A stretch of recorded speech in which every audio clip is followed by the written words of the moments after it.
سلام شما، مالتون خوب باشه. بالاخره شروع کردیم ضبط ویدیوها. من میذار بدقول شدم، ریه درگیر شد، زلزله اومد، هزار تا شهاب سنگ و اینا اومد، ولی خدا رو شکر داره همه چیز ضبط میشه. الان تصویر دارم لایو میگیرم، همه چی اوکی کردم، همه چی به هم وصل کردم که با کمترین سختی بتونیم بیشترین بازدهی رو داشته باشیم. این ویدیوها مناسب چه کسانیه؟ وقت رو تلف نکنیم، سریع بریم سر اصل مطلب. ببینید بچه‌ها، ویدیوهایی که داره آماده میشه، اگه بخوام مساق بگیرم دوره جامعه معامله‌گری رو میگیرم، مثلا اروالقا. خب 3 قسمت اروالقا داشتیم، یعنی 1 و 2 و 3 که میشه همون 54 ویدیو اصلی، گزارش‌های هفتگی و بعدش هم ویدیوهای تکمیلی، یعنی 1 و 2 و 3. اون یه داستانی بود که جمع شد و تو 90 قسمت، یعنی 0 تا 100 کار رو میتونید با اون در بیارید. حالا بچه‌هایی که اون 90 قسمت رو دیدن، با دیدن این ویدیوها مثل یه نیترو میمونه براشون، مثل سریال اروالقا هاست الان این که قراره انجام بشه و واقعا مستقل خوبی به نظرم. حالا هایلایت های پیج هم اونا حکم پشت صحنه کارو داره، یعنی استراتژی رو اونجا گفتم، دیتیل گفتم، ریز ریز، ولی پخشه. چون اسم میکنم با این که توی هایلایت ها من اکثر این استراتژی رو گفتم، ولی خب چون نوشتم، تکست نوشتم، خیلیا دقت نمیکنن، حتی دقت کنن شاید متوجه اون نکته نشده باشن. خیلی واضح‌تر میخوام نکاتو اینجا بیان بکنم. قول داده بودم که تو 12 ویدیو جمعش بکنم، ولی امیدوارم که جمع بشه، چون فکر میکنم جمع نشد تو 12 ویدیو. یعنی به نظر هر ماه می‌خواستم یه ویدیو بدم، ولی نشد متاسفانه اولین ماه، ولی الان با قدرت ادامه میدیم. بریم سر اصل مطلب کارمون. خیلی از بچه‌ها اصلا وقتی حرف استراتژی میزنیم یه قول چراغ جادو میاد تو ذهنشون که اصلا خیلی پرت از داستانی که واقعا داره انجام میشه. یعنی حرفای این ویدیوها رو اونایی بیشتر درک میکنن که قشنگ تو کف ماجران و میدونن چه خبره. بچه‌های آماتورتر هم قشنگ میتونن ازش دیتا بگیرن دیگه. یعنی دارید گل کارو میبینید، یعنی شما سالها برو بچرخ این ور اون ور، به در و دیوار بزن خودت تو مارکت، تهش میرسی اینجا، یعنی برمیگردی پیش خودمون. خب مطمئن باش که این ته کاره، یعنی بعد از این دیگه سیاهیه، هیچی نیست دیگه، بالاتر از سیاهی هم رنگی نیست. امیدوارم که مطلب رو درست گفته باشم. من کلا تو گفتن مسائل کلا خیلی داغونم. بریم سر اصل مطلب و کارمون. من برم روی چارت با هم بریم، چون من تصویر رو هم کلا الان قطع میکنم، از اینجا میریم یعنی روی چارت. من تصویر خودم نباشه که حواستون پرت نشه، کلا تمرکزمون بره روی چارت. خب قبل که بریم روی چارت، قراره در مورد یه سری موضوعات خیلی مهم صحبت بکنیم با هم دیگه. موضوعاتی که به ظاهر ساده است، ولی دقیقاً چیزی که بین تریدر آماتور و تریدر حرفه‌ای تفاوت ایجاد میکنه. یعنی این اگه این بلد نباشی کاملا آماتوری، و چه بسا بچهای حرفه‌ای‌تر که فکر میکنن حرفه‌ای شدن ولی اینا رو رعایت نمیکنن و ایراد کارشون دقیقاً از همینجا عیان میشه. چه بسا خیلی از بچهای حرفه‌ای‌تر که الان منتظرم من سری نمودار رو باز کنم، سقف و کفای بالاتر بکشم، استراتژی رو روی اینا پیاده بکنم و بگم این در صورتی که بچه‌ها استراتژی خیلی فراتر از این هست. یعنی صرفاً این هم هست. ببین این هم اصلی ترین قسمت استراتژیه. اما مادامی که این چیزایی که قراره در ادامه بهتون بگم رو ندونید و اجراشون نکنید، همه حرفای من کلا بریزید دور بره، به کار نمیاد. مادامی که اصلا مشکل از اون جایی شروع شد که شما نرم افزار متا تریدر رو باز کردی توی گوشیت و یا رفتی تو تریدینگ ویو، اومدی یه چارت دیدی، گفتی تریدینگ ویو چقدر جالبه، چارت داره کندرها بالا پایین میشن، اینجا خریدم اومد پایین، فروختم سود کردم. اصلا مشکل ما اونجایی شروع شد که مستقیما رفتیم رو چارت، یعنی همون اول کار رفتیم رو چارت. همه بچه‌ها که شروع کردن، یعنی خود منم وقتی شروع کردم اینجوری بود دیگه. من اومدم یه اولین چیزی که از بازار شنیدم، رفتم نمودار رو باز کردم، دیدم چقدر جالبه و این باعث شد که مدت‌ها دور خودمون بچرخیم. پس بیایید با هم این قضیه رو کلا منتفی کنیم و بریم خیلی دقیق یه بار از صفر مطلق، از یک مطلق شروع کنیم با هم دیگه کار کردن. بچه‌ها استراتژی یعنی اینکه ما بدونیم دقیقاً چرا می‌خوایم وارد بشیم، مثلا دلیل این ورودمون به این بازی چیه، چه زمانی باید وارد بشیم، مثلا چه تایمی از روز معامله کنیم، چه تایم فریمی معامله بکنیم و کجا قراره خارج بشیم. این خیلی مهمه که کجا قراره خارج بشیم. یعنی همونقدر که ورودی ما به معامله مهمه که چه کجا ورود بکنیم، اینکه کجا خارج بشیم و چرا خارج بشیم هم مهمه، که سبک‌های مختلفی داره که همه رو با هم کار می‌کنیم. یا وقتی که مثلا بازار خلاف جهت من رفت، مثلا می‌خوام خارج بشم از این معامله و عکس العملم چی اصلا اون موقع، یعنی اگه وارد معامله شدم یا اصلا می‌خواستم وارد معامله بشم و یه انتظار داشتم این بره بالا، نرفت بالا و یهو اومد برعکس اومد پایین، این عکس العمل من توی این نقطه چیه؟ اینا همه توی یک پکیجی هست به اسم استراتژی و خیلی بیشتر از اینها. همه اینها توی اینه. یعنی استراتژی فقط این نیستش که اگر یک کندل اینجا شکسته شد به سمت بالا، ما اینجاشو که روز کنیم رو که روزش بخریم، استاپمون رو بذاریم اینجا و به همین اندازش بریم بالا. این هم جزئی از استراتژیه و اینا همه تو پکیج اینن. و به طور کلی استراتژی یعنی که یه برنامه‌ای داشته باشیم که قبل از اینکه بازی بخواد شروع بشه بدونیم که قراره چیکار کنیم، نه اینکه وسط معرکه که قراره مارکت شروع به کار بکنه بعد که شروع کار کرد ما بریم الان تازه باید چیکار بکنیم، بخرم بفروشم یا تصمیمات لحظه‌ای بگیرم یا احساسی بگیرم. اینجا دیگه من تریدر نیستم اگه بخوام به این سبک کار کنم، ما قمارباز میشیم اونطوری اگه بخوایم بر اساس احساس کار بکنیم. همونجوری که کجا شما تو زندگیتون تصمیماتتون رو بر اساس احساساتتون مگه میگیرید؟ مثلا یه لحظه میگم خب الان برم خونه بخرم، میرم خونه میخرم، نه، پشتش کلی فکره، بعد میرم با یک پلنی اون کارو انجام میدم. ترید هم خارج از این چیز زندگی نیست. پس چرا باید تصمیماتون رو به این شکل بگیریم وقتی میتونیم به سبک منطقی تر با طمأنینه بگیریم؟ توی مرحله بعدی چیزی که باید ما در نظر داشته باشیم اینه که سیستم و استراتژی دو تا چیز متفاوتن. یعنی اینکه ما با سیستم کاریمون، با سیستمی که می‌خوایم پیاده بکنیم، ممکنه یه سری فیلتر باشه. مثلا بگیم آقا یه فیلتر میذارم رو مارکت، اگر به این عدد رسید به اون عدد رسید ما می‌خوایم این فلان کار رو بکنیم. این میشه سیستم معاملاتی من. اما استراتژی اون طرح عملیاتی است، اون چیزی که من تکرارپذیره، باید کامل باشه و قابلیت ارزیابی داشته باشه. یه زمانی هست سیستم قابلیت ارزیابی نداره، فقط میگیم که یه سری اتفاقاتی امکان وقوع دارن اما من اینا رو نمیتونم بک تست بگیرم. اما وقتی در حرف از استراتژی میزنیم این استراتژی باید قابلیت بک تست گیری داشته باشه و این بک تست گیری اساس کار ما توی سیستم‌های معاملاتی. به طور کلی استراتژی یعنی که مثلا ما یک سیچویشن داریم، مثلا ما یه موقعیتی داریم، یه موقعیت مثلا جفتشون هم موقعیتشون مثلا این شکلیه، دو تا موقعیت عین همدیگه‌ن و هیچ تفاوتی با همدیگه نمی‌کنن. اما من باید بدونم که اینا رو تشخیص بدم، مثلا بگم این موقعیت دقیقاً شبیه به همین موقعیته و من قراره توی این دو تا موقعیت مشابه عکس العمل مشابه داشته باشم به همدیگه.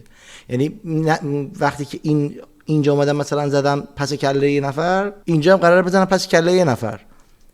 قرار نیست اینجا زدم پس کله یه نفر اینجا واسه یه نفر جفت بگیرم. خب یعنی عکس العمل من بعد از دیدن یک اتفاق برابر باشه همون کاری که بعداً قراره بکنم و دوباره اگر این اتفاقو دیدم دوباره همون کارو بکنم. اگر دوباره اینو دیدم نرم بزنم جفت بگیرم، دوباره بزنم پس کلهش. این اصل قضیه تکرارپذیری ماست. و همینطور علاوه بر این که ما قرار عکس العملمون نسبت به یه موضوع یکی باشه، یعنی اگر یک رو دیدیم بدونیم بعدش دو رو قراره ببینیم، دقیقاً باید فردا هم دنبال یک بگردیم. یعنی همون جوری که امروز مثلا داریم دنبال یه الگوی سراشوره میگردیم، مثلا بخواد یه امتیاری تشکیل بده من اینجا وارد معامله بشم، این امروز اگر دنبال این قضیه گشتیم و اینجا وارد شدیم و سپمون رو گذاشتیم اینجا، فردا هم دقیقاً دنبال همچین شکلی بگردیم با یه ذره شاید تفاوت داشته باشه، مثلا این دفعه بیاد از پایینترش بزنه اما کانتکست کلی همون شکل باشه و من بدونم که این دقیقاً یه اتفاق مشابهه که داره میفته و فردا هم قراره من همین واکنش دو رو نسبت بهش داشته باشم. یعنی مثلا روی این نقطه سلم رو بگیرم استاپم اینجا و دیگه تفاوت نکنه. این دفعه دیگه اگر اومدم این بالا سل گرفتم دیگه کار دو رو نکردم، عملا یه کار شماره 3 کردم. یعنی این کار شماره 3 منه که این کار شماره 2 و شماره 3 کاملا متفاوتن از هم دیگه و من نمیتونم اینا رو اگر بخوام یکی بگیرم بندازمشون توی یه ترازو بگم آقا 2 و 3 یکی بود حالا ببینم نتیجه من بعد از 100 تا معامله چه شکلی شده. نه این شکلی نیست. ما اگر 2 رو دیدیم یا اومدیم اینجا سل گرفتیم، فردا اینجا سل گرفتیم، میتونیم بگیم آقا من یه کار مشابه کردم. فردا اگر اومدم اینجا این کارو کردم نباید بیام میگم دوباره این الگو رو انجام دادم و این الگو رو دیدم که مشابه این الگو بود. پس دو تا چیز متفاوت انجام میدیم، نتایجشون رو با هم برابر نباید بذاریم. و در نهایت استراتژی یعنی رفتار ثابت ما در برابر نتایج متغیر بازار. این یعنی اینکه اگر امروز ما یک حرکت X انجام دادیم و نتیجه شد Y و فردا اگر X انجام شد و نتیجه شد Z، ما بدونیم که اگر 100 بار X رو انجام بدیم ممکنه نتیجه Y Z Y و حالا بریم جلوتر اینور مثلا ادامه‌شو بنویسیم X دوباره Z همینجور ادامه دار باشه و ما نمیتونیم این رو پیش بینی کنیم. پس ما باید رفتارمون همیشه این فلشه باشه. ما همیشه یه رفتار ثابت باید داشته باشیم. ما X رو دیدیم میزنیم پس کلش، X رو دیدیم میزنیم پس کلش، X رو دیدیم میزنیم پس کلش. حالا ممکنه زدیم پس کلش، یه بار راشو کشید رفت، یه جا اومد اونم زد در گوش ما، دوباره راشو کشید رفت، سود کردیم راشو کشید رفت، یه بار اون برگشت زد در گوش ما. یعنی باید بپذیریم که زدن پس کله یه طرف برای من احتمالاً دو تا نتیجه خواهد داشت. یکی که ممکنه بره راشو بکشه بره به نفع من باشه، یا اونم برگرده دونه بزنه زیر گوش من. پس این دو تا نتیجه رو باید بپذیریم اول و رفتار ما ثابت باشه، این رفتار ثابته وجود داشته باشه در مقابلش. بریم سر مطلب بعدی که به نظر من اگر این مطالب رو شما خیلی خوب درکش بکنید، روانشناسی معاملاتی اصلا نیاز ندارید. روانشناسی معاملاتی کسی میره آخر سر گیرش میفته که اصلا اینا رو درک نکرده باشه، و اگر اینو درک کنید اصلا دیگه روانشناسی نیاز ندارید. شما دیگه ساختار مارکت رو فهمیدید، پس نیازی به روانشناسی معاملاتی دیگه ندارید. این یعنی چی؟ این توزیع ریسک و گین در استراتژی بازی اعداد نه احساس، یعنی که آقا خیلی فکر میکنن کلا استراتژی خوب یعنی استراتژی که پشت سر هم سود کنیم ما، در حالی که یه استراتژی خوب یعنی توزیع درست ریسکمون در برابر گینی که میگیریم، یعنی توزیع ریسک در برابر گینی که میگیریم. حالا این یعنی چی؟ می فرض کنید که یه استراتژی داریم که فقط تو 30% مواقع سود میکنه. این یعنی اینکه توی هر 10 تا معامله 3 بارش مثلا سود میشه، 7 بارش ضرر میشه. ولی هر باری که این 3 بار سود میکنه 300 دلار مثلا سود میکنه، تو هر باری که ضرر میکنه 100 دلار ضرر میکنه. اوکی؟ 100 دلار ضرر بذاریم، چیز ضبط در بذاریم. حالا اتفاقی تو 10 تا ترید میفته، 3 تا 9 تا سود کرده، 7 تا یکی ضرر کرده، 7 تا، و این در مجموع سودده بوده، 2 تا ریوارد گرفته. من اینو به عنوان یه مثال دارم براتون میگم، میخوام فقط اینو ببینید که این یعنی بازی اعداد، نه بازی احساسات. نه اینکه من حالا نبندم 4 رو بگیرم، حالا نه اینو ببندم 2 تا منفی هم شد اب نداره. این که شما یه عدد رو بالا پایین میکنی توی سیستمت، کلا داری این فرموله رو خراب میکنی. پس کلا این احساسات رو بذاری کنار. هر چیزی که سیستمت داره میگه، هر عددی که باید بسته بشه، چه به سودت چه به ضررت، باید این کار رو انجام بدی، چون این بازی اعداده نه بازی احساسات. حالا میخوایم اینو بازترش بکنیم و ببینیم از نظر روانشناسی داستان چیه.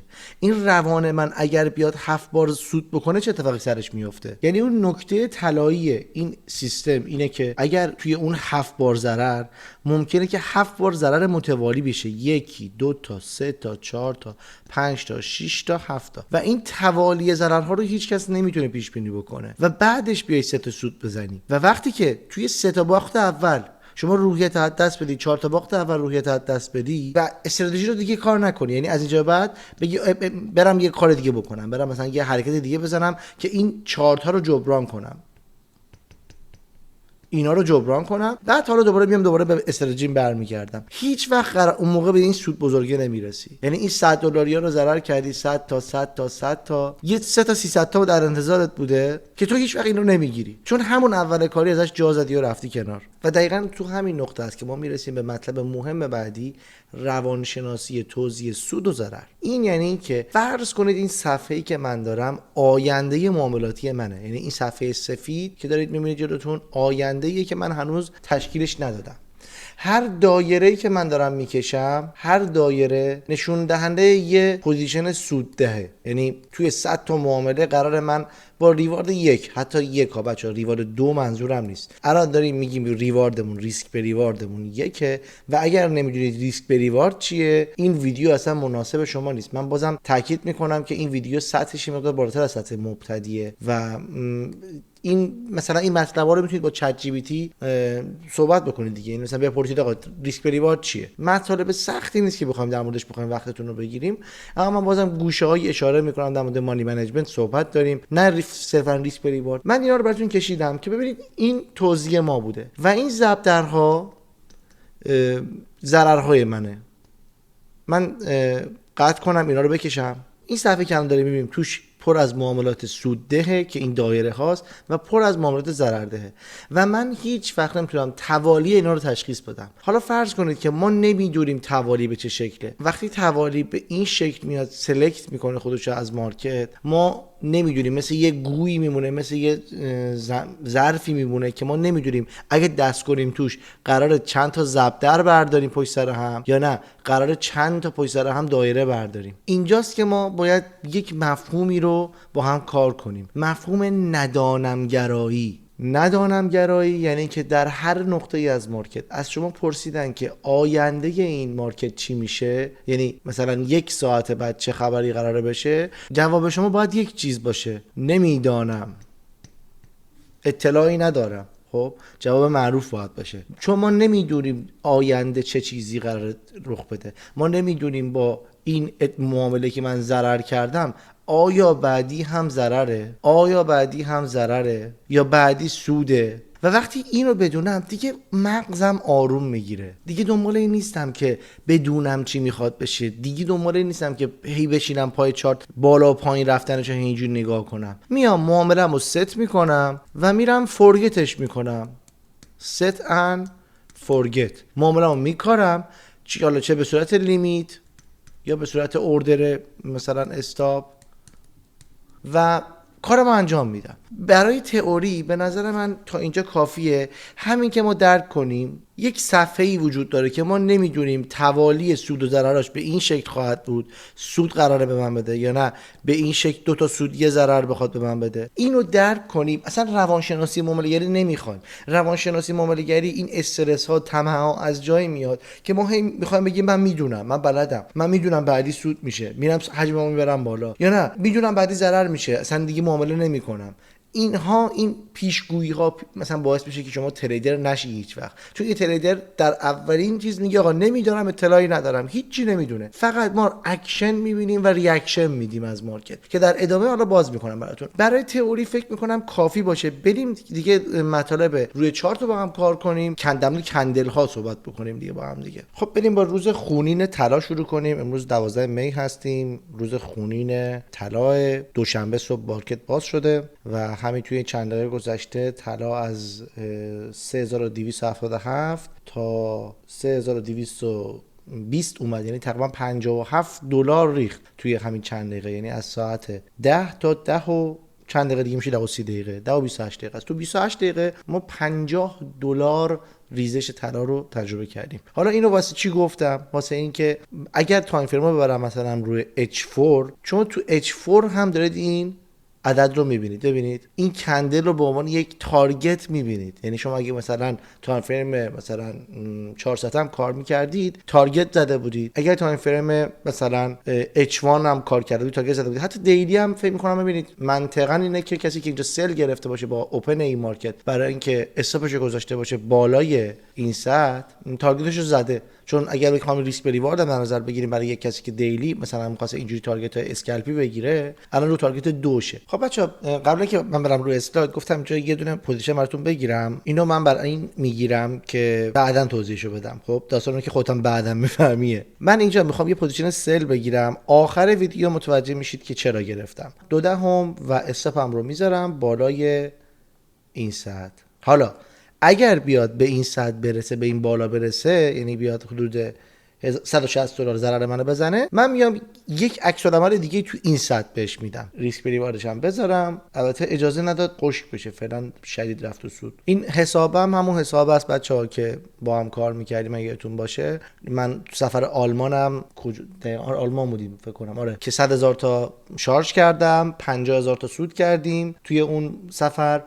بعدش اون 100,000 تا رو دوباره برداشت کردم. این سود اون 50,000 تاست که من دارم رو همون ادامه همون حساب دیگه. بچه به طور کلی اولین چیزی که تو دنیای ترید ازتون میخوام که انجام بدید اینه که همه چیز رو اینجوری یه موج نبینید که این شکلی داره میره و شما اینجوری به موج بری باش جلو، بگی این موج و اینو یه موج بگیری و صرفا با همینا بری جلو. میخوام ازتون دقیق تر باشید. دقیق تر چه شکلی میتونه باشه؟ اگر پرایس اکشن زبان چارت باشه، این کندل ها کلمات اونن. ببینید این کندل هایی که داره تشکیل میشه هر کدومشون دارن یک دیالوگی رو به ما میگن که باید تک به تک خوانده بشن، حتی اگر تو تایم فریم 1 دقیقه‌ای باشیم مثل چیزی که الان هستیم. چرا که اصلا همونجوری که تو چند دقیقه قبل دیدید ما تایم فریم های پایین M1 M5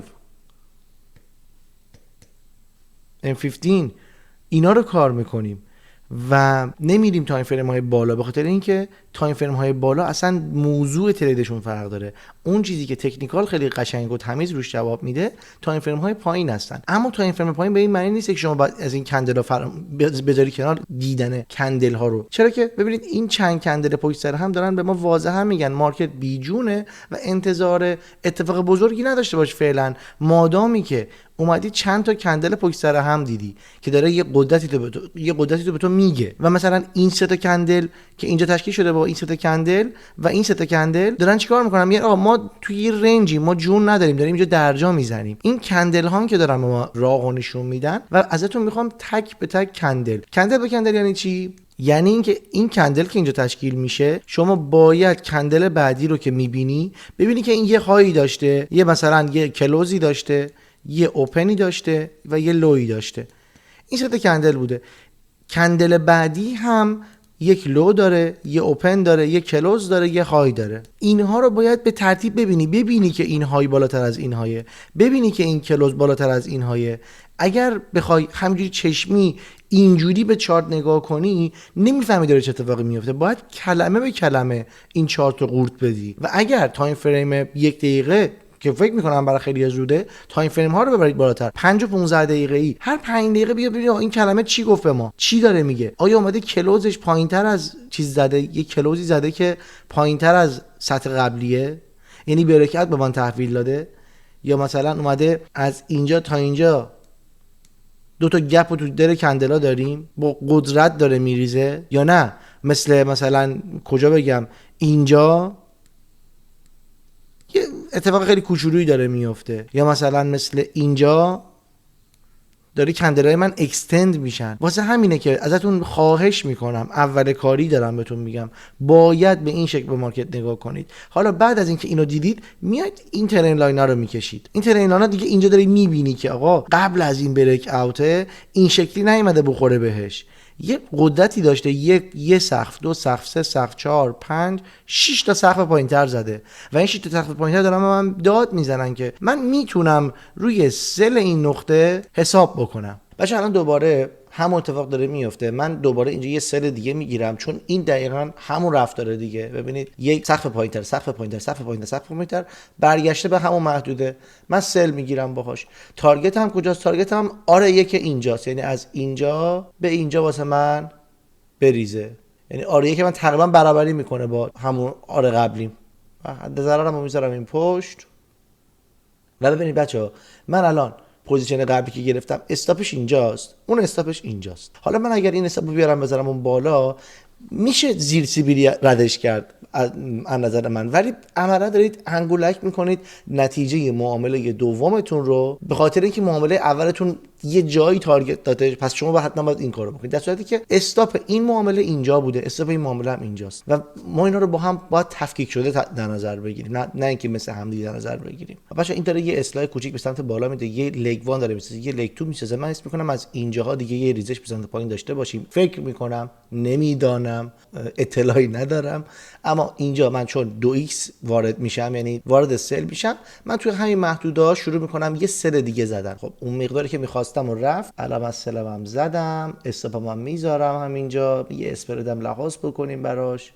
3 تا معامله فعال داریم. بچه این به این معنیه که این معامله دوم من که یک سناریوی جدایی داشت، الان میانگینش میفته این وسط، یعنی یه معامله اون بالا داره، یه معامله این پایین، میانگین این دوتا میفته این وسط و عملا وقتی برسه پایینتر دیگه من ریوارد 1 نمیگیرم، اینجا عملا دارم ریوارد 1.5 میگیرم اگه بریزه. ببین توی مواقع هست که دقیقاً اون تفاوت تریدر حرفه‌ای با تریدر آماتور مشخص میشه دیگه.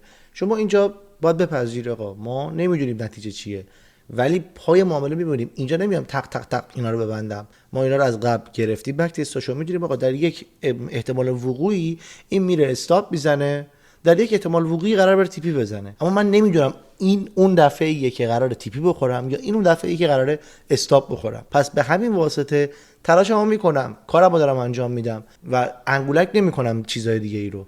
حالا معامله اول من به x 2x داره نزدیک میشه، اگر برسه به اینجاها به این محدوده چیز من بکشم براتون، اگر یه ذره دیگه میومد بالا من معامله دومم هم میزدم توی این محدوده.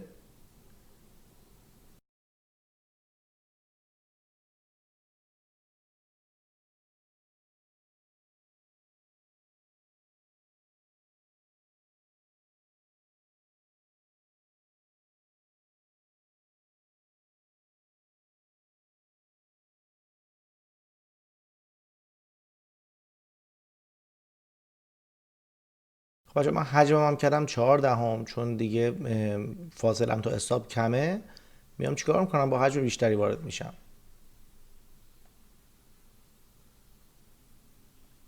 خب بالاخره اومدیم روی اسلاید ها و میخوایم آموزش استراتژی SP2L رو با هم کار بکنیم. بچه اول کار بهتون بگم SP2L یه نامگذاری که حالا من انجام دادم روش به استعاره از اسپارک تو لیک و خب چیزی بوده که من باش کار میکنم، مدت دارم کار میکنم، ترکیبی از چیزایی که یاد گرفتمه. و بچه ببینید اول کار بهتون بگم لطفاً گول اسامی رو نخورید تو کلا تو فضای معامله‌گری در سراسر دنیا. یعنی در سراسر دنیا میای مثلا میبینی یه سیستم معاملاتی اومده WH مثلا T نمیدونم مثلا یا WHO سازمان بهداشت جهانی اومده یه سیستم معاملاتی داده بیرون. این معمولا برای بازاریابیه. میان چیکار میکنن؟ مثلا میگن آقا اینو مثلا $4000 به من بده، من سیستم معاملاتی رو به تو یاد بدم. بعد میری میبینی همون مطالب مثلا اربروکسه که همون مطالب مثلا وایکوفه که مثلا اینا که همه رو بلد بودم که خودم اینا رو بتونم ترکیب بکنم. بعد میای چیکار کنی؟ میای میگی آقا اینجوری شده، بعد میگه خب به من چه می‌خواستی نری سر کلاس. این تقصیر ماست که باعث میشیم که این اتفاقا بیفته. اسم گذاری صرفا برای اینکه اینو من یونیک کنم، اینو تو ذهنتون باشه SP2L برای اینکه من اینو یونیک کنم، استراتژی بعدی که میخوام بهتون یاد بدم قاطی اونو نشه. گفتم بعدن SP2L بدونید که منظورم کدوم استراتژیه. این بحث نامگذاری فقط گفتم یه پیش زمینی بهش بگم. و اما خود استراتژی، حالا چرا من اومدم دو تا مفهومی که قوی هستن رو با هم ترکیب کردم؟ به خاطر اینکه این استراتژی رو میخوام برای عموم انجام بدم، یعنی عموم مردم بیان با این استراتژی بتونن کار بکنن و سختشون نباشه. یعنی چی سختشون نباشه؟ به طور کلی من یه توضیح در مورد اسپاک اول بدم برای بچه‌ای که نمیدونن. اسپاک یعنی یک حرکت قوی در مارکت. اگر مفهوم اسپاک و اینا رو نمیدونید یعنی هنوز اسپریکشن زیاد سر در نمیارید و باید برید مطالبش رو بخونید. چه از میتونید از دوره من استفاده کنید، چه از مطالب آقای اربروکس و کتاباش استفاده بکنید، هر کدومی که خودتون راحت تر هستید. اما من بازم یه توضیح بهتون میدم در مورد خود اسپاک. ببین اسپاک یعنی یک حرکت شارپی که بعد از یک حرکت رنج انجام شده. حالا این رنج معنی یک رنج بلند نیست. وقتی که مثلا چند کندل این شکلی داریم پشت سر هم میبینیم، حالا مثلا نه قدم همشون این شکلیه، ممکنه توش یه دونه فول بادی هم باشه ولی دوباره همون فول بادی برگشته اومده اینجوری شده، بعد دوباره یه دونه اینجوری شده، بعد دوباره یه دونه اینجوری شده، دوباره یه فول بادی داریم. این یعنی که آقا من نمیدونم به خودم چندم. همونجوری که بهتون گفتم شما باید به عنوان یک تریدر سقف و اوپن و کلوز و کندل لوشو براتون مهم باشه. مادامی که چارت رو این شکلی نبینید، یعنی نبینید که یه سقفی بالاتر از این سقف زدیم، یه کف پایین‌تر از این سقف زدیم، اصلا به درد نمیخوره. یعنی اصلا زبان چارت رو متوجه نشدید. و اصلا اینه که میگیم زبان چارت رو یاد بگیر. زبان چارت یعنی چی؟ این استعاره از چی؟ یعنی همین دیگه. این کلمات چارتن. مثلا یه دونه نزولی اومده زده اینگولف کرده کندل قبلیشو و اومده کل کندل رو پوشونده، اومده اینجا یه کلوز پایین‌تر داده. این یعنی که من زبانشو بلدم، فهمیدم این کلوز رفت پایین‌تر از این لو، فهمیدم که این لو پایین‌تر از این لوه، فهمیدم که این های بالاتر از این های زده شده. اینها مطالبی ان که باعث میشه شما کم کم چشمتون عادت کنه کلمه به کلمه چارت رو نگاه کنید. حالا این حرکت پرقدرت به چند روش ممکنه انجام بشه. روش اول اینه که بیاد کفای بالاتر بزنه. ببینید یک کف بالاتر، این لو اینجا، لو بعدی، لو بعدی، لو بعدی. ما اینو توی همه اینها داریم میبینیم که اومدن لوهای بالاتر زدن و واقعا ازتون تقاضا دارم چارت رو این شکلی ببینید. خواهش میکنم چارت رو این شکلی ببینید. ببینید ممکنه بعد از این دوباره همینطور بره بالا و این چارت همینطور بره بالا و این هی لوهای بالاتر بزنه و تو روندهای سعودی شما هی چشمتون به این لوه باشه، هی ببینید داره چجوری میشه. تو روندهای نزولی چشمتون به این سقفه باشه، ببینید سقفه داره، فرض کنید یعنی چارت برعکسه، فکر کنید سقفه داره میاد پایین، سقفه رو ببینید داره چه اتفاقی براش میفته. این سقفه براتون خیلی باید مهم باشه. چرا که در ادامه میفهمیم که نقطه ورود اصلی تریدرهای اصلی مارکت این نقاط هستن، اما یه فرقی دارن، اینو این درسته همشون یک حرکت پرقدرت بودن اول مارکت. اونم اینه که بدنه و شادوهاشون ممکنه با هم همپوشانی داشته باشن. این تاثیر میذاره تو قدرتشون، نه اینکه صرفا قدرتشون رو کم کنه، فقط تفاوت ایجاد میکنه. حالا تفاوت کجاست؟ اونجایی که من دارم استراتژی یاد میدم و این استراتژی ممکنه چندین بخش باشه، یعنی هر کدوم از این شاخه‌ای که من دارم میکشم یه استراتژی که من قراره بهتون یاد بدم. مثلا تو استراتژی زمانی اینجا قراره کار کنیم، استراتژی اسپایک محور اینجا، استراتژی تریدینگ رنج محور اینجا، استراتژی کانال محور اینجا، و اینا هر کدوم فرق دارن دیگه. این تایمیه، این اسپایکیه، این تریدینگ رنجیه، این کانالیه، و هر کدوم یه داستانی دارن. و خود این اسپایکه بچه‌ها خودش مثلا چند شاخه میشه، مثلا 2 شاخش همینجا مشخصه. 2 شاخش یکی این حالته و یکی این حالته. حالا این دو تا حالت چه تفاوتی با هم دیگه دارن؟ حالت اول شادوهای بلندتری داره و این شادوهای بلندتر باعث شده که ما بین شادوها همپوشانی داشته باشیم. میبینید کندل قبلی با کندل بعدی همپوشانی دارن، میبینید اینا همپوشانی این کندلات، و این همپوشانی باعث میشه که ما این ترند، یعنی در دل خودش یک سری اصلاحات داشته. یعنی من اگه برم دل این ترند و ببینم این چه اتفاقی براش افتاده، توی کندل اول ببینید مارکت باز شده اومده پایین، بعد رفته بالا، بعد اومده پایین. تو کندل بعدی یعنی این کندل دوم مارکت اومده یه مقدار رفته پایین، بعد رفته بالا، بعد اومده پایین، اینجا کلوز کرده. تو کندل بعدی مارکت باز شده و اومده دوباره این پایین و دوباره رفته بالا و دوباره اومده اینجا کلوز کرده. مثلا میبینید بچه‌ها این موج کندل اوله، این موج کندل دومه، این موج کندل سومه، و کندل بعدی هم دوباره اومده یه دونه اومده تو دل اینجا و رفته بالا و اومده اینجا کلوز کرده. ببینید در واقع اینو میخوام بهتون بگم که وقتی میری تو دل این، ببینید چقدر خوشگل داره برات کانال ساخته. یعنی عملا این یه کانال بوده که من اینو باید برم تو سبک کانال محور تریدش بکنم. اسپایک کجا انجام میشه؟ جاهایی که یک بریک اوت اتفاق افتاده، یه بریک اوت ولید. ببینید اینجا یک بریک اوت، این یک بریک اوت، یک بریک اوت. بریک اوت زمانی اتفاق میفته که کندل ما میاد یه کلوزی میزنه و کندل بعدی هم نمیتونه، یعنی اون کندل فالو ثرو یا همون کندل دنبال کننده یا همون کیبار که بعد از چیز میاد، این سیگنال بارمونه، اون کیبارمونه، نمیتونه بیاد به این محدوده برگرده. این کندل دوم بالاتر بسته میشه و نمیتونه با این یکی همپوشانی داشته باشه. این اگر میومد پایین همپوشانی ایجاد میکرد، عملا برای من دوباره مفهوم کانال رو ایجاد کرده بود. اما من نمیخوام با کانال کار بکنم، اینجا میخوام دنبال اسپایک بگردم. پس دیدید بچه‌ها تفاوت این دو تا چیزایی که به ظاهر خیلی شبیه هم بودن چقدر زیاد میتونه باشه و چقدر شیرینه وقتی که میفهمیش که چرا داره این اتفاق میفته. پس این یک کندل بریک اوته، یه نشونه خیلی ساده هم داره، توش پی گپ داریم، پی گپ، گپ فشار داریم، پرشر گپ، و این متفاوت از ای گپ. خب اگر حالا بازم مفهوم ای گپ و پی گپ رو نمیدونید، باید ویدیوی مخصوص گپ ها رو ببینید که هم تو دوره هست، هم میتونید از منابع مختلف گپ رو پیگیری بکنید. اما مفهوم پی گپ و ای گپ و کامان گپ که گپ مشترک و گپ صبحگاهی و اینا من تو ویدیوها گفتم و کاملا 4 چیز متفاوت از هم. هر جایی که ما گپ میبینیم نباید بگیم این گپه، صرفا این گپه. این گپ ها ذاتاً با هم متفاوتن، لوکیشن تشکیل گیریشون خیلی با هم تفاوت ایجاد میکنه. اما دقت داشته باشید بچه‌ها اینها هنوز چیزن، بریک اوت محسوب میشن. این کلوز بالاتر از سقف قبلی چی رو بریک اوت کرده؟ سقف کندل قبلی رو بریک اوت کردیم. این هم ترنده. ببینید مفاهیمی رو فکر نکنید این ترند نیستا، این هم ترنده، این هم ترنده، فقط نوع ترندش تو همون بحث استراتژی با هم تفاوت دارن و نوعی که ما باید اکشن ریاکشن بدیم روشون متفاوتن. همونجوری که تو معاملات دیدید که الان انجام دادم براتون، یک سری کندل ایجاد شد و به همین شکل ترند به سمت پایین زد که ترند قوی داشت. من با اولین پولبک اومدم چیز کردم، وارد معامله سل شدم و اینو همینجور امتداد دادم. چرا؟ چون من دارم مفهوم ذهنی مینه که وقتی همچین ترندی داره شکل میگیره، توی اینجا یک سری بایر وارد مارکت شدن که مارکت رو کشیدن بالا. حالا این بایرها دیگه نمیخوان قیمت به اینجا برگرده، به این سطح پایینی برگرده، چون اگر برگرده عملا هر آنچه که زحمت کشیده بودن و ترند داشته از بین رفته و عملا دیگه این ترند ولیدی نیست. پس ما میتونیم روی این حساب کنیم که توی این محدوده از همین بالا تا این پایین بشه محدوده خرید ما.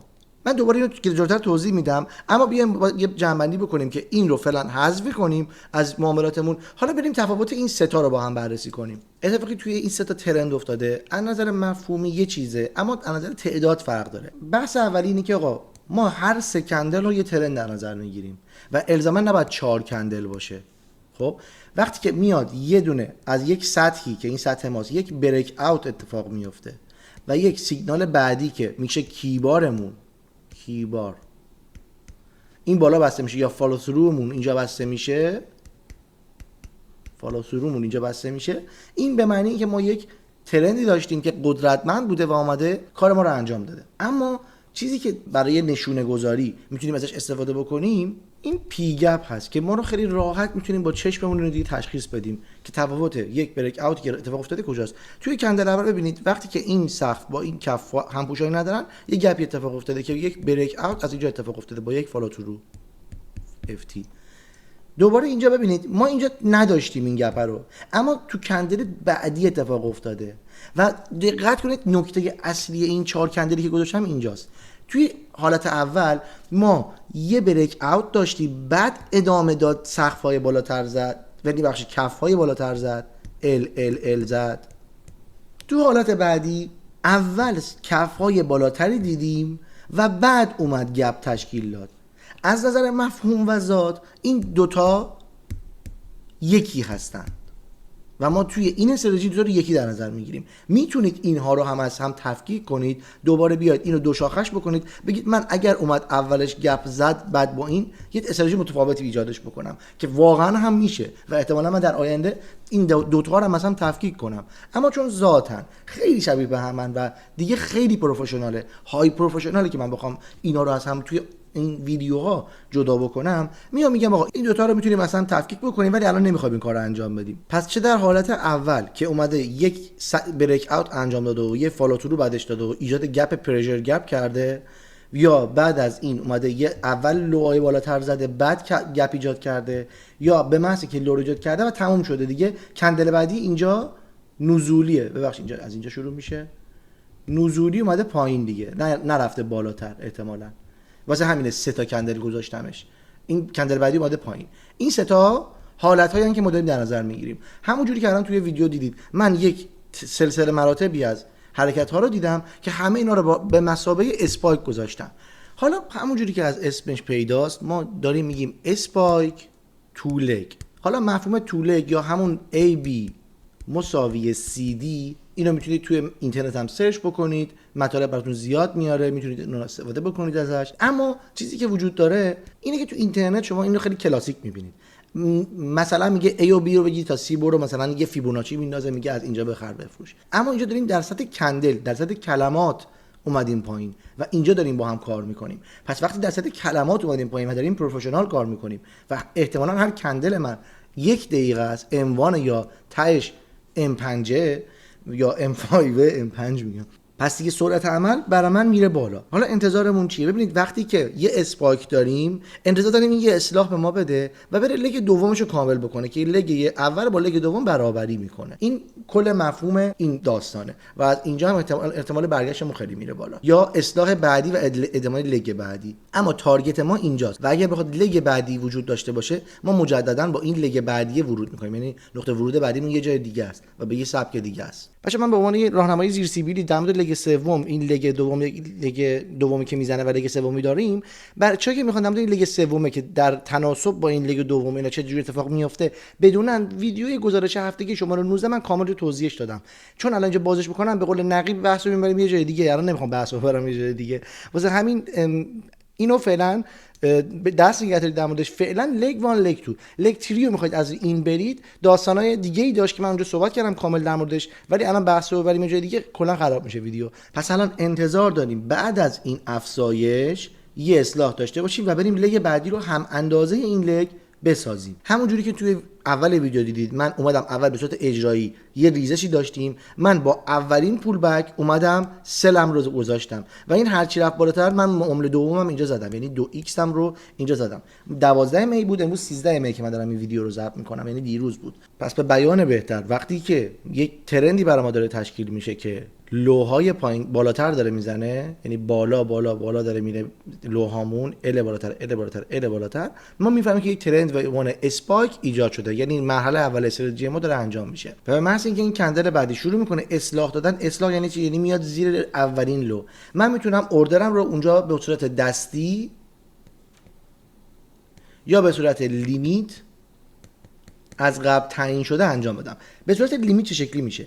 من وقتی میبینم که یک گپی اینجا انجام شد و یک بریک اوت اینجا انجام شد و کندل بعدی، کندل فالو تروش که اومد نتونست بیاد این شادوی پایینتری بزنه و یک فضای اوردری برای من ایجاد کرد که یه ترندی ایجاد کرده، بایرها وارد شدن، همینجا من میفهمم دیگه نیازی نیست منتظر کندل بعدی بشم. یعنی این اصلا نیازی نیست منتظر کندل بعدی بشم. توی همین 3 کندل اول اوردرم رو میذارم و اگه فرض کنیم این 3 کندل تشکیل شده و اصلا اینا وجود ندارن تو چارت ما، اوردر لیمیت من اومده اینجا گذاشته شده، یعنی بای لیمیت من گذاشته شده.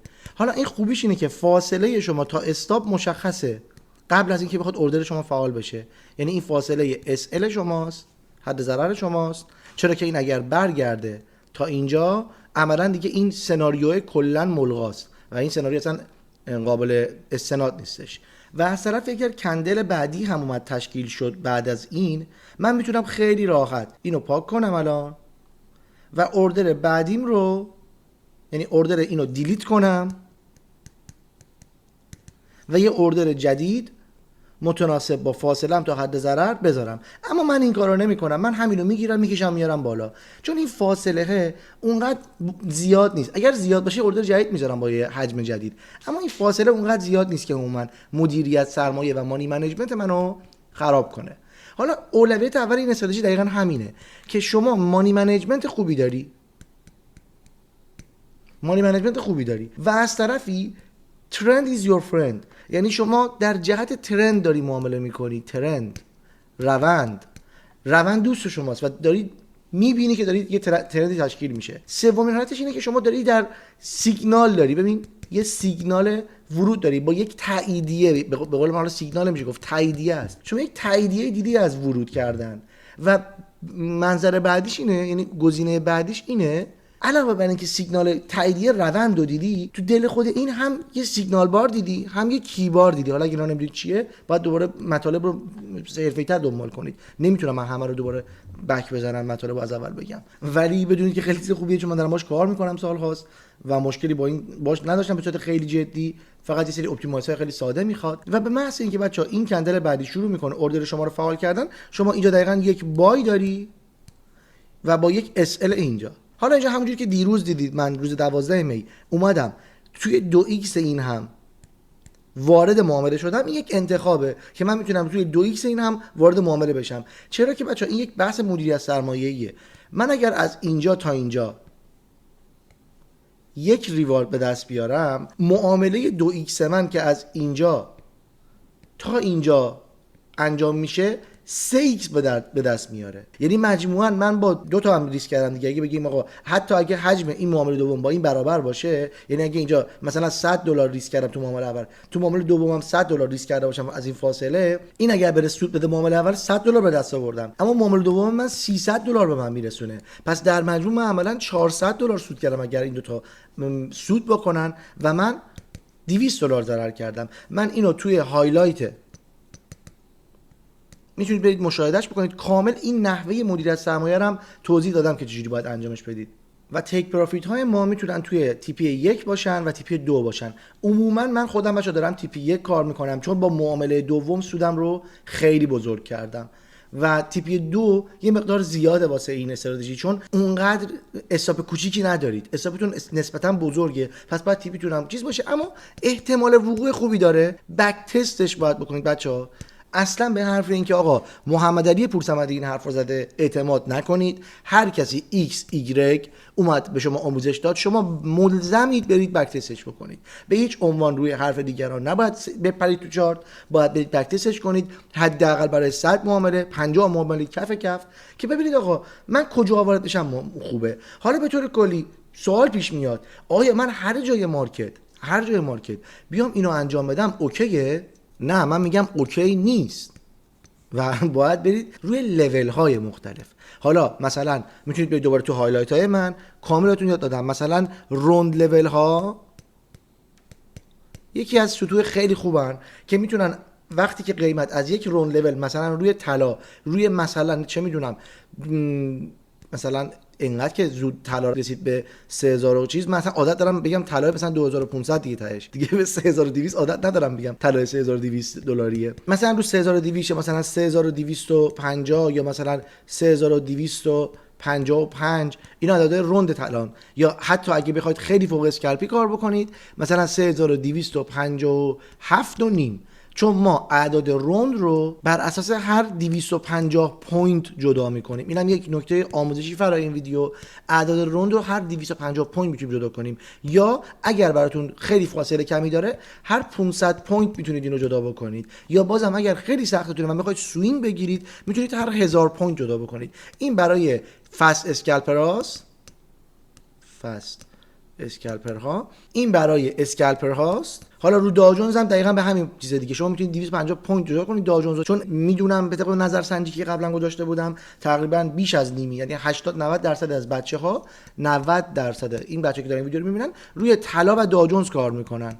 چرا؟ چون بچه‌های حرفه‌ای هستن، زرنگن، میدونن که باید برن تو جایی کار کنن که حجم معاملاتی بالایی داره، چون این حجم معاملاتی بالا ما رو نجات میده از اینکه یه نفری وارد بشه تو مارکت بخواد سیستم کاری ما رو خراب بکنه. و برای جمع‌بندی نهایی وقتی که میبینیم قیمت بعد از یک رنج، حالا این رنج در سطح کندری یادتون باشه میتونست کوچیک باشه و در سطح یک رنج طولانی مدت هم میتونه معیار ما باشه، وقتی که قیمت به یک سمتی جهت پیدا میکنه ما سعی میکنیم با اون جهت برای گرفتن لگ دوم وارد بشیم، چرا که مزایای بسیاری داره این لگ دوم، باعث میشه که سیگنال اول ما دیدیم و بر اساس اون وارد میشیم و نقطه ورود ما نقطه‌ایه که فوق بهینه است. یعنی شما سالها باید دست و پا بزنید تو مارکت که به این نتیجه برسی. جدی دارم میگم، واقعا هیچ منتی هم نیست که این نقطه بسیار بهینه. اگه برید بک‌تست بگیرید خودتون میبینید که حالا دیروز معامله اذیت کردیم تا اینجا برگشت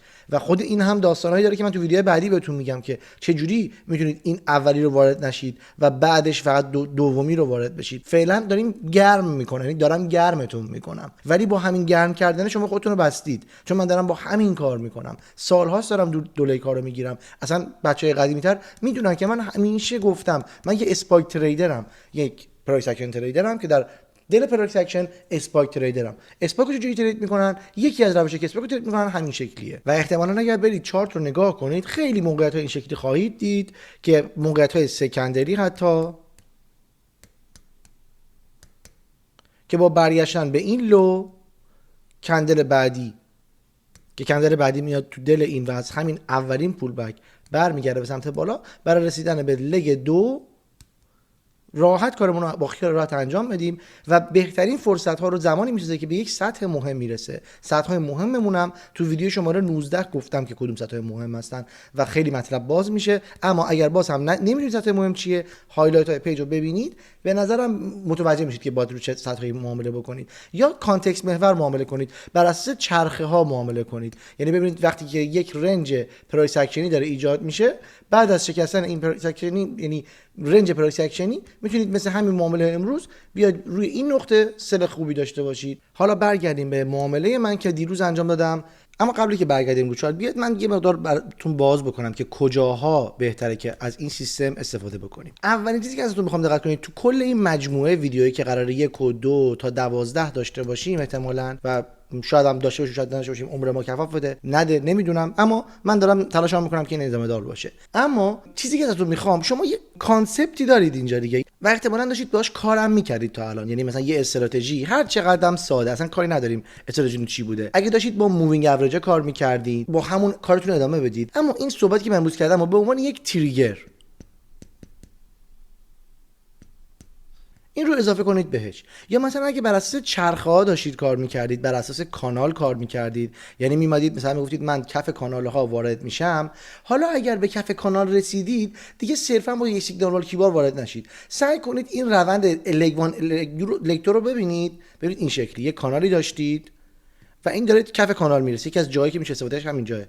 توی این کف کانال به جای اینکه سری بپرید تو، سعی کنید ببینید آیا اینجا داره یک کندلی تشکیل میشه که یک بریک اوت توش داره و یک فالو ترو خوب داره و یک گپ اینجا داره و این تشکیل یک اسپایک داده. حالا میتونید بیاید منتظر بشید اینجا یک چیز بذارید، اوردر بذارید و باش وارد بشید برای سقف کانال. من الان میرم روی چارت، دوباره یه ذره مثال براتون میزنم، چون بیشتر بیشتر مثال بزنم بیشتر ذهنتون عادت میکنه به این سیستم. اینو مثال بزنم بعد بریم، یعنی بیشتر میخواستم اینجا تمامش کنم اما گفتم بیشتر مثال بزنم براتون که کامل تو ذهنتون جا بیفته. بچه برای مثال همین چارت امروز و تایم فریم 1 دقیقه طلا هست. من چند تا مثال براتون اینجا آماده کردم. ببینید از تایم صبح، ببینید ما اینجا که کار نمی‌کنیم 5 صبح، حالا اگه کارام می‌کردی بازم این لگر تا اون بالا رفته. ببینید این مثالیه که زوم حالا با چیز می‌کنم، با نرم افزار زوم می‌کنم روش. این تعداد زیادی لو بالاتر داشتیم، 1 2 تا 3 تا 4 تا 5 تا 6 تا 7 تا 8 تا 9 تا 10 همینجوری زده و اینجا داده. ببین این یه مقدار کارو سخت می‌کنه. وقتی اینقدر اسپاکتون بزرگ میشه به ارزش نگاه کنید. وقتی که ارز زیادی میزنه ترجیحاً ورود نکنید. البته که این استاپ نزد و رفت تارگت داد. ببینید این استاپش اینجاست و این استاپ نزد و رفت تارگت یکشو اگر اینو در نظر بگیریم رفت داد که اینجاها میشه.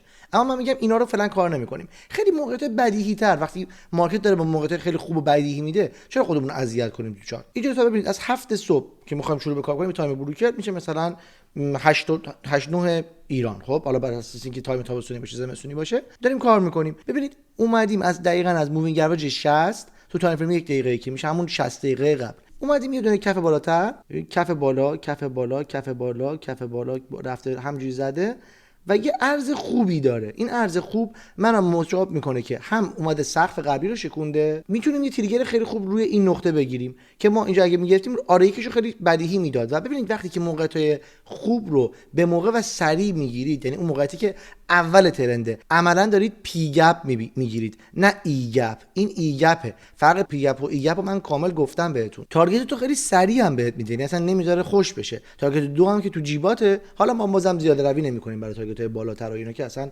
وارد فیلم علمی تخیلی میشیم. اما میایم اینجا دوباره یه الگوی خوب می‌بینیم.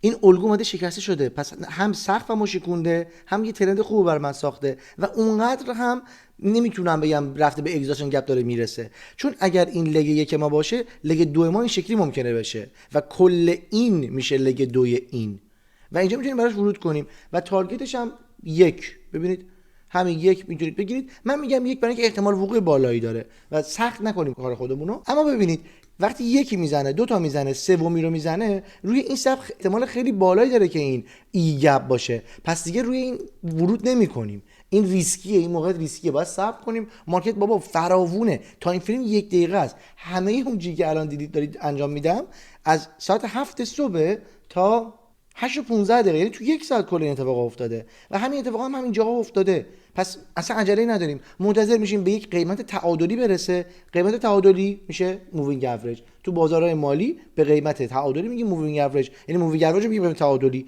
و صبر میکنیم قیمت قشنگ بهش برسه، اونجا تصمیمات خودمون رو بگیریم. یه نکته خیلی فنی و قشنگ اینجا وجود داره بچه‌ها، توی در مورد این معامله که استاپ خورده. من نمیخوام بگم استاپ نباید بخوریم، استاپ میخوریم و اینا مثلا آقا در نظر میگیریم استاپ. اما ما یاد گرفتیم وقتی بازارهای مالی دارن باز میشن، بازار اروپایی از 9 و 10 صبح به وقت چیز باز میشن، 9 و 10 و 11 فرانکفورت و لندن و همه بانکاشون اینا باز میشن، میدونیم که اون سناریویی که ساعت 8 و 49 دقیقه 8 و 50 دقیقه وجود داره برام اومده سقفای بالاتر زده و کفای بالاتر زده اینجا و تریگر ورود من اینجا میده، احتمالاً رأس ساعت 9 فیل بشه. اینجا ببینید 9 رأس 9 و 1 دقیقه کلا مارکت با یک گپ برگشته و اون چه که برای من موقعیت معاملاتی است دقیقاً این موقعیت ساعت 9 که اینجا اصلا بحث استراتژی زمانی میاد که من در ادامه قراره بازش کنم تو ویدیوهای بعدی.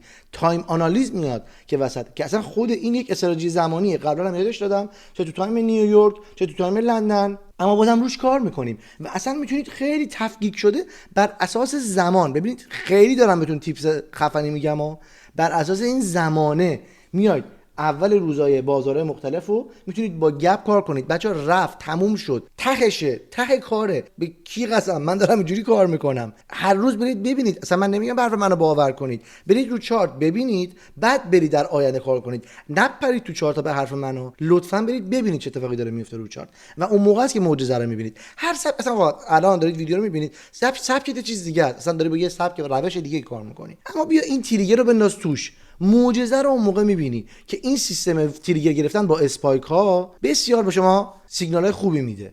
یک کندل، 2 کندل، 3 کندل ساختیم و اینجا ما میتونیم تریگر ورود سل لیمیتمون رو بذاریم اینجا. در از 1 و 2 و 3 دقیقه کلا وقت ما رو گرفته تا تریگر بده و تریگر 2 هم داده، یعنی تی پی 2 هم داده. حالا اینجا ما هر آنچه که یاد گرفتیم که نمیخوایم فراموش کنیم. ما یاد گرفتیم که مارکت یه سری چرخه ها داره، مارکت یه سری پول بک های بزرگ در تایم فریم بالاتر داره که این داره عملا میاد به اول لگ دوش ببینید گفتم اگر اینو لگ 1 بگیریم اینو کلا لگ 2 این داره برمیگرده دقیقاً به پولبک به اینجا میزنه. ما این دید بازمون رو حفظ میکنیم و اونجاست که میاد دوباره لو بالا لو بالا لو بالا لو بالا لو بالا میزنه. درسته که این عریض شده ولی تو دل اینه. میتونیم با یک موقعیتی که حالا این احتمالش کمتره بچه‌ها تو بحث مانی منیجمنت وقتی احتمال سیستمت اینجوری میاد پایینتر، به جای اینکه نکته خیلی قشنگیه ها، به جای اینکه نگیریش، به جای اینکه حالا 2% ریسک بکنی روش، میای 1% ریسک میکنی روش. به جای اینکه اگه 1% ریسک میکردی 0.5% ریسک میکنی روش.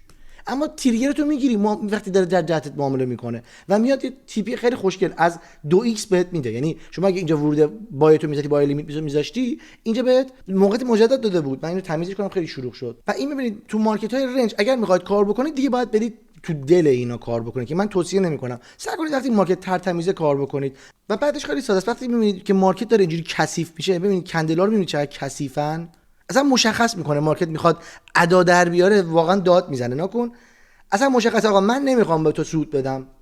میبینید اینا رو چقدر زشتن. اصلا مقایسهش بکنید با اینجا، بریم عقب‌تر، با اینجا چقدر شکیله، اینجا چقدر کثیفه. اما تو دل این ما بازم پوزیشن داریم. ببینید یه جایی که ترتمیز میشه لو پایین لو پایین لو پایین، اینو تو داده اس ال اینجا، اینطوری اینجا، لگ دوش 1 2 و خیلی تمیز کارشو برات انجام میده. بعد که مجدد میایم به ساعت‌های خوب میرسیم برای امروز. ببینید اون صبح بود، اینجا صبح بود و وقتی به ساعت‌های خوشگل دوباره میرسیم که ساعت‌های نیویورکه، انقدر دیگه اینجا موقعیت هست که میسپرم به تمرین خودتون که ببینید الان اینجا موقعیت‌ها رو برای من پیدا بکنید که چقدر قشنگ اومده. موقعیت‌هایی داده لو پایین، این اوردرت، اس الت، این یکش، دوش و الا ماشاءاللهش. دوباره برمیگرده به سطح تعادلیش و اینجا کندلا کثیف میشن مجدد. بچه‌ها اصلا مارکت وقتی میخواد کثافت کاری در بیاره داد میزنه. ببخشید من کلمه استفاده میکنم ولی واقعا برازنده این قسمت از چارت برای بچه‌ها که ریل کار میکنن میدونن چیزی جز این کلمه که من گفتم نیست. اما تو دل همین میشه اوردرهای خوبی گرفت برای اوردر 1. اما بازم میگم این برای فوق پروفشناله. بعد از شما انتظار دارم که مارکت وقتی داره تمیز کار میکنه کار کنید باش. تمیز چیه؟ تمیز اینجاست که وقتی میاد از این محدوده که خودش برات ساخته این شکلی میشکنه 1 2 3 لوی پایینتر، اینجا شما سل باید میذاشتی. آره یک تو نسبت به این ارز خیلی تمیز میده. بچه‌ها این چیزی که من به شما یاد دادم اسمش معجزه است. معجزه‌ای که شما تا وقتی رو چارت نبینیش باورش نمی‌کنی. دوباره تو برگشت ببینید ما اینجا گپو داریم، پس این داره میره سقف‌های بالاتر میزنه که کف‌های بالاتر میزنه. 1 2 3 4 5 6 اینجا میبینید از اینجا اوردر بعدی لگ 2 دوباره در ادامه از مووینگ اوریج داره حرکت میکنه. از مووینگ اوریج از این سطح 1 2 3 4 5 اومده حرکت کرده. این محدوده رو برای من ساخته. نه تنها تریگر نقطه‌ای که تو داده و اومده دقیقاً برگشت زده و همونجوری که خودتون میدونید جایی که قیمت برمیگرده جایی که تیپی درستی بوده. این همونی که از ویدیوها به یادگار مونده از ما دیگه. این 2x هم داده و عملاً 4% سود در مقابل 2% ریسک و مجدد برمیگرده. بچه‌ها برمیگرده به مووینگ اوریج اینجا. دوباره میاد سقف بالا، کف بالا، ببخشید کف بالا، کف بالا، کف بالا. اوردر بای لیمیت اینجا فعال شده. دیگه مارکت چجوری باید برای شما زیباییشو نشون بده؟ چقدر باید خوشگل هم آموزشش بدم، هم شما ببینیدش، هم چقدر حال داریم میکنیم دور هم دیگه. چقدر قشنگه. و این چون گذشته است نیست، خیلی ساده است. یه مووینگ اوریج 60 EMA شما میتونید برید بنازید تو چارتتون در تایم فریم M1 و با این سبکی که SP2L کارتون رو انجام بدید و میبینید که معجزه ها آروم آروم رخ میدن روی چارت شما. از اون طرف هم وقتی دوباره میاد به این سطح میرسه، میاد بریک اوت و با گپ مجدد خیلی قشنگ میزنه برات. تریگر نزولیت اینجا استاپته. دوباره اینجا احتمالاً 2x تو داده. بعد اینجا میاد قبلی که 2x بده تیپی 1 رو داده. بچه من نمیخوام شما رو دچار یه سوگیری کنم و سوگیری تاییدی بهش میگن. نمیخوام دچار سوگیری تاییدی بشید که هی دنبال چیزایی بگردید که حرف شما رو تایید کنه.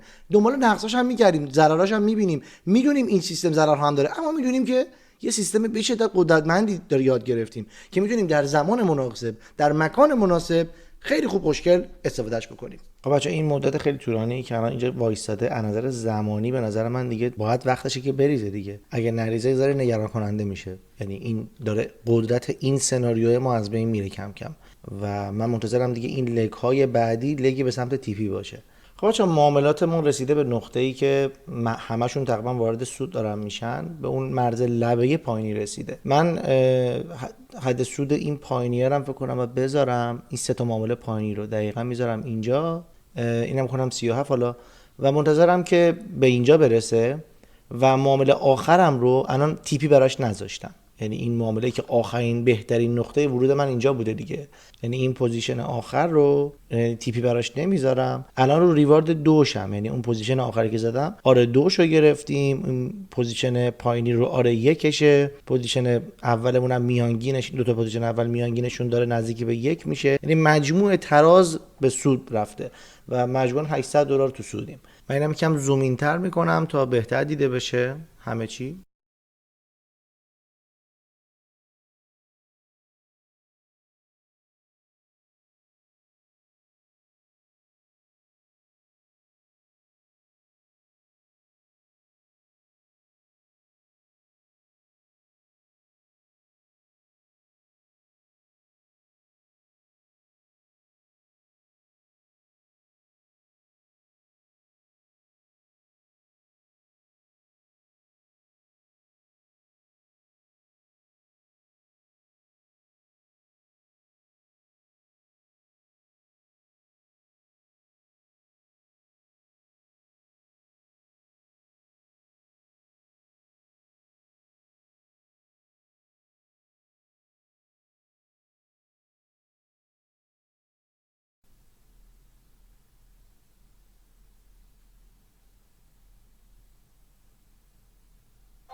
خب باشه تقریبا به تیپی ما رسیده. من رو عدد 15 گذاشته بودم چیزامو، چون عدد 15 عدد مهمه، یعنی از اینجا تا اینجا خودش یه دونه داستان میتونه باشه. اگه با قدرت نریزه من بذار تایم فریم ببرم بالاتر بهتر دیده بشه. این 5 دقیقه‌شه یا زوم اوت بکنم ببینید تمام شد. این معاملات ما بسته شد و میبینه اون معامله آخر. اون معامله آخر به این شکل الان رو ریوارد 3.5 4شه.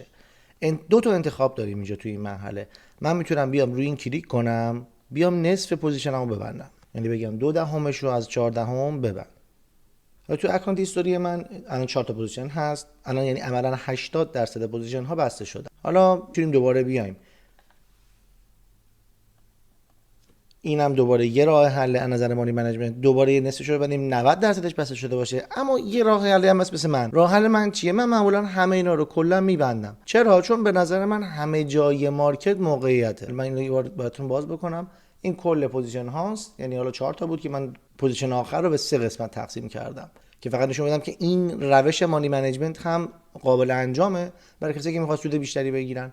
$1500 تقریبا میشه 2.5% فکر کنم، 2-3% سود کردیم در مقابل نیم تا 1% فکر کنم ریسک روی این اکانت و مقدار معقولی 1% بخوای بذاری و 3% بگیری تقریبا. حالا چرا این اتفاق افتاد؟ برای من مطلب اینجا بود، میگفتم اگه این لگ اگه قراره برگرده، کلا سناریوی ریزشی من داره به انتهای خودش نزدیک میشه و اصلا تموم شده است. پس اینجاست که من میتونم بیام روی این، ببینید یه سقفی داشتیم اینجا، اومده سقف پایینتر، سقف پایینتر، سقف پایینتر، عملاً 4 تا سقف پایینتر در جهت این روند قبلی ساخته. من دوباره لگ دوم این بودم به طور کلی. ببینید این لگ اولش بوده، اگه از اینجا بگیریم میشه لگ دومش اینجا. این لگو منتظرش بودم. حالا این لگ خودش برای خودش یه تو لگ داشته تو خودش. ببینید این لگ میشه لگ اول، عملا تو لگشو ساخت، تموم شد، یعنی عملا تیپی من اینجا خورده بود. ولی چیکار کردم؟ گفتم میام لگ دوم اینو میگیرم، چون سناریوی اصلیم چیه؟ سناریوی اینه که این کلا یه لگ، این کلا یه لگ و از اصلاحش که اصلاحش خیلی عمیق بود میشه از اینجا تا اینجا لگ بعدیشه که الان دقیقاً رسیدیم به رأس لگ بعدیش. و توی مسیر هم بچه‌ها بارها این اتفاق افتاد، یعنی بارها این اتفاق. من هی می‌خواستم بگیرم، خودمو خیلی کنترل کردم که این کارو نکنم، چون می‌خواستم ذهنتون مشوش نشه از اینکه تعداد زیادی از استراتژی‌ها رو بخوام بهتون بذارم جلوتون. ولی ببینید دقیقاً بچه‌ها، ببینید عین همون اتفاق داره میفته. یه سقف بالاتر اینجا داریم، بالاترین سقفمونه از بعد از اینکه نزدیک استاپ من شد. دوباره اومدیم سقف‌های پایین‌تر، یه استاپ به این سمت بالا، دوباره سقف‌های پایین‌تر، یه استاپ به سمت بالا. اینا همه نقطه ورودای این ریزشه. اگه می‌خواستیم به حالت ریز اینجا دو دل بوده باشیم، میایم صبر می‌کنیم تا جایی که یک لگ عمیق ببینیم. ببینید لگ عمیق من از کجا شروع شده؟ از اینجا. یه سقف بالاتر، سقف پایین‌تر، سقف پایین‌تر، سقف پایین‌تر، سقف پایین‌تر، سقف پایین‌تر، سقف پایین‌تر، 1 2 3 4 5 6 7 تا سقف پایین‌تر. و میام این اوردرم رو میذارم اینجا، میکشم پایین، میکشم پایین، میکشم پایین، میکشم پایین تا اینجا فعال بشه. و عملا لگ اول من که از اینجا تا اینجا بوده، اسپایک لگ توی من میشه اینجا. گرفتید شد؟ یعنی TP این پوزیشن اینجا بوده برای ریوارد 1. اما همیشه یادتون باشه که قرار ما کندل به کندل نگاه کنیم مارکت رو. حتی اگه تایم فریممون 1 دقیقه‌ایه، باید بگیم این کندل ایجاد شد، کندل بعد، کندل بعد، کندل بعد، کندل بعد. مارکت داره کندل به کندل تشکیل میشه. شما نمیتونی یه نگاه کلی بهش بکنی بعد نظر بدی، چون تو هر کندل ممکنه سناریو عوض بشه. یعنی تا اینجا یه سناریو بوده، از اینجا به بالا سناریو افزایشی بوده و خود این یک فصل اسکلبه که الان اصلا جاش تو این ویدیو نیست بخوام در مورد اینو صحبت بکنم. تو ویدیو تکمیلی در موردش صحبت کردم، فصل اسکلب گرفتن چجوری باید کار بکنیم روش. و از همین نقطه ببینید یه مقدار رو همین محدود بازی کرد و الان داره یه افزایش تقریبا چند دلاری رو از کفش تجربه میکنه، از 3008.5 تا $15 رفته بالاتر. و این همون جاییه که من میگم خارج میشم دیگه، دنبال این یه ذره نیستم. این پول چای بچه‌هاست، پول چای بچه‌ها معروفه دیگه، ما اینجا خارج شدیم و این همه گشت دور خودش آخر سر هم نریخ، رفت بالاتر. و اینجا ما کل موقعیت داشتیم دیگه، میتونیم موقعیت بهتری بگیریم با استراتژی‌های دیگه، با استراتژی‌هایی که حالا من تو ویدیوهای بعدی اشاره میکنم که به چه شکل میشه با اینا خیلی تمیز کار کرد. فکر میکنم خوشحال خواهید بود اگه برید اینو بک تست بگیرید و ببینیدش رو چارت خودتون، استفادهش خواهید کرد. اصلا دیگه چشمتون نمیتونه غیر از این مدلی که من دارم 4 تا میبینم 4 تا جور دیگه ای ببینه. و اینم همون حسابه. به عنوان حسن ختام من بیارمش تایم فریمش از همون تاریخی که من پارسال بود، 2024 بود که آلمان بودم. ببینید این همون حسابه که الان 100,000 تا واریز کردیم، 114,000 تا برداشت کردیم. اینا هم چیزی نیست، اینا یه سری معاملاته که همسر بنده انجام دادن. تو کلا شده اکانت تست دیگه، چون سود خالصه کلا به عنوان اکانت تست استفاده میشه. کوچولو برای من نیستن معاملاتش، برای همسر محترمه، داشت یه سری کارا میکرد رو این اکانت. خب بچا امروز هم روز 13 می من اومدم یه برداشت داخلی هم زدم ازش، به عدد 13 رو چارت به عنوان یادگاری بمونه. 13 هم من 13 اسفند قول این ویدیو رو دادم، ولی 13 می مودش کردم. ببخشید میدونم کردم، ولی دیگه دارم شروع کردم دیگه، قدرتی شروع کردیم. و اینم دقیقاً از جایی که ما خروج زدیم. یادتونه گفتم عدد 15 مهمه، عدد 15 میشه دقیقاً اینجا. گفتم از عدد 13 تا 15 عدد مهمیه. چه این گفتنا از رو هوا نیست، یعنی اون گذشته مارکت وقتی زیاد میبینی میفهمی که از 15 اینا بر میخواد بگرده، چون داریم به یه عدد خیلی بزرگتر نزدیک میشیم. اون عدد بزرگتر 3200، این عدد 3200 رو الزاما چون از یه عدد بزرگی اومده، یعنی از عدد بالایی شروع کرده بود، اومده بود از 3326 اومده بود. من انتظار نداشتم که بیاد 3200 امروز تاچ بکنه و انتظار یه اصلاح وجود داشت که دقیقاً از همونجا اگه دقت بکنید، بریم تایم فریم یه دقیقه‌ای دوباره ببینید همینطور رفت بالا. از اینجا که ما خروج کردیم، پول چای بچه‌ها رو اگه نمیدادیم و خروج نمی‌کردیم، الان قشنگ نه تنها حد ضررمون می‌خورد، بلکه اگه 1% شیطون گولمون میزد، حد ضررمون رو می‌بردیم هی بالاتر می‌گفتیم پشت این، الان این اتفاق می‌افتاد. نکنید تا این بالا ضرر بوده، یعنی مثلا ریسک می‌خواستیم بکنیم، ریسک رو بیشتر بکنیم، از 2% یا می‌بینید 20% 10% ضرر کردیم تا این لحظه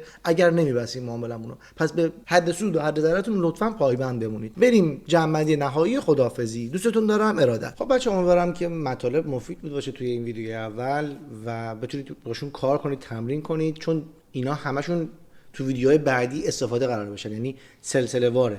این ویدیو رو باید کار کنید، متوجه بشید، مستر بشید، مخصوصا اون بحثی که نگاهمون باید کندل به کندل بریم جلو، نه به صورت موج به موج بریم جلو و سایکل ها رو بیایم پیدا بکنیم. تو اون سایکل ها بیایم اون کندل شماری ها رو انجام بدیم. بچا فوت کوزه‌گری ته کار همینه، یعنی تشه و میدونم استفاده میکنید، اوکیه. یعنی دلم نمیسوزه از اینکه دارم اینا رو میگم، چون خیلی‌ها گفته بودن که اینا رو شما دارید میگید، یه سری میرن الان دوباره سوء استفاده میکنن، دورش میکنن، دوباره دوره میفروشن. خب بچه‌ها ما نمیتونیم روی مردم کنترلی داشته باشیم که ما مجبوریم کار درست رو انجام بدیم. حالا یه نفر میخواد سوء استفاده کنه، من نمیتونم اینو ندم بهش، به سوء استفاده کنه. ولی دیگه نمیتونید توی وضعیتی هستیم که واقعا اگر دیگه آگاه نشده باشی بعد از این همه داستانایی که پیش اومده توی مارکت، حس میکنم دیگه واقعا حقشه اونی که اذیت بشه توی این داستان. چقدر دیگه آدم بیاد روشنگرایی کنه؟ نمیخواد دیگه، بسه دیگه، کامل گفته شده مطالب. اونی که بخواد استفاده میکنه، اونی که بخواد تو پاچش بره میره دیگه، من کنترلی روش ندارم. من کارمو دارم میکنم، با قدرتم میکنیم، اینم داره که تایمش تمام میشه، بریم. ارادت، دوستتون دارم، فعلا.